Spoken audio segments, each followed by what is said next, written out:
La recherche d'une épouse pour Isaac Abraham, devenu âgé et béni par Dieu en toutes choses, ressentit la responsabilité de trouver une épouse pour son fils Isaac, à travers lequel Dieu avait promis de poursuivre l'alliance.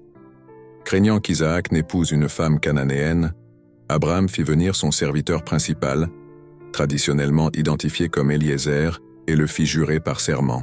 Abraham lui dit, « Tu ne prendras pas pour mon fils une femme parmi les filles des Cananéens, au milieu desquels j'habite, mais tu iras dans mon pays et dans ma patrie, et tu y prendras une femme pour mon fils Isaac. » Genèse 24, 3/4. Le serviteur, confiant dans la direction de Dieu mais conscient du poids de sa mission, chargea 10 chameaux de biens et se mit en route vers la Mésopotamie, jusqu'à la ville de Nachor. À son arrivée, il s'arrêta près d'un puits, au moment où les jeunes femmes sortaient pour puiser de l'eau. Là, il éleva cette prière fervente. « Éternel, Dieu de mon maître Abraham, fais-moi, je te prie, rencontrer aujourd'hui ce que je désire et use de bonté envers mon maître Abraham. » Genèse 24, 12. Il formula une supplique précise, demandant que la femme qui lui offrirait de l'eau et qui, en plus, abreuverait ses chameaux, soit celle que Dieu avait choisie pour Isaac. Avant même qu'il n'ait fini de parler, Rebecca, fille de Bethuel, descendant de la maison d'Abraham, se présenta avec sa cruche. L'Écriture dit d'elle, « C'était une très belle jeune fille.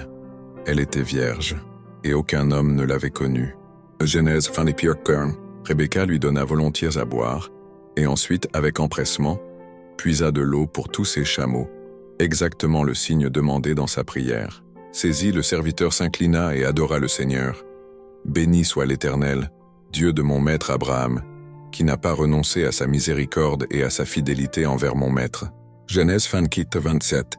Quand Rebecca révéla son identité et son appartenance à la famille de Nahor, le serviteur comprit qu'elle venait bien de la lignée qu'Abraham désirait pour son fils. Elle courut annoncer la nouvelle à sa maison, et bientôt son frère Laban alla accueillir l'étranger. Reconnaissant la main de Dieu dans ces événements, Laban invita le serviteur à entrer. Celui-ci raconta alors fidèlement sa mission et comment Dieu avait dirigé chacune de ses étapes.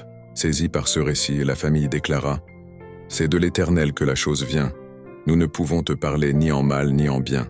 Voici Rebecca devant toi, prends-la et pars, et qu'elle devienne la femme du fils de ton maître comme l'Éternel l'a dit. » Genèse 24.